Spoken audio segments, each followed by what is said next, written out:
For years, the government has spent more money than it takes in. The result is a lot of debt on our nation's credit card. Debt that, unless we act, will weaken our economy, cause higher interest rates for families, and force us to scale back things like education and Medicare.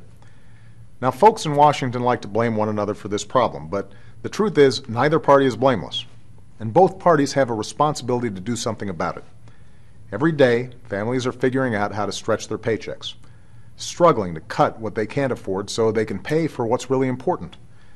It's time for Washington to do the same thing. But for that to happen, it means that Democrats and Republicans have to work together. It means we need to put aside our differences to do what's right for the country. Everyone is going to have to be willing to compromise. Otherwise, we'll never get anything done. That's why we need a balanced approach to cutting the deficit. We need an approach that goes after waste in the budget and gets rid of pet projects that cost billions of dollars. We need an approach that makes some serious cuts to worthy programs, cuts I wouldn't make under normal circumstances. And we need an approach that asks everybody to do their part. So that means, yes, we have to make serious budget cuts, but it's not right to ask middle-class families to pay more for college before we ask the biggest corporations to pay their fair share of taxes.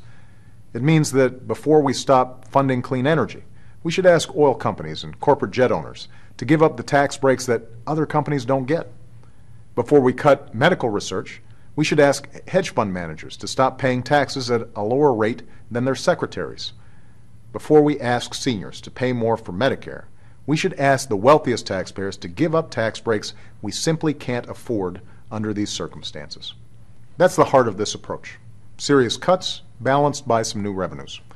And it's been the position of every Democratic and Republican leader who has worked to reduce the deficit, from Bill Clinton to Ronald Reagan.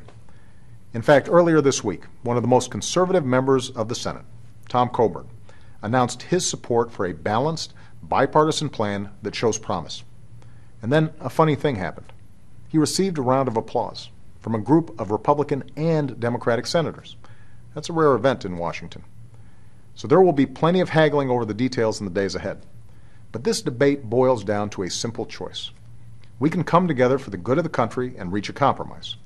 We can strengthen our economy and leave for our children a more secure future. Or we can issue insults and demands and ultimatums at each other, withdraw to our partisan corners, and achieve nothing.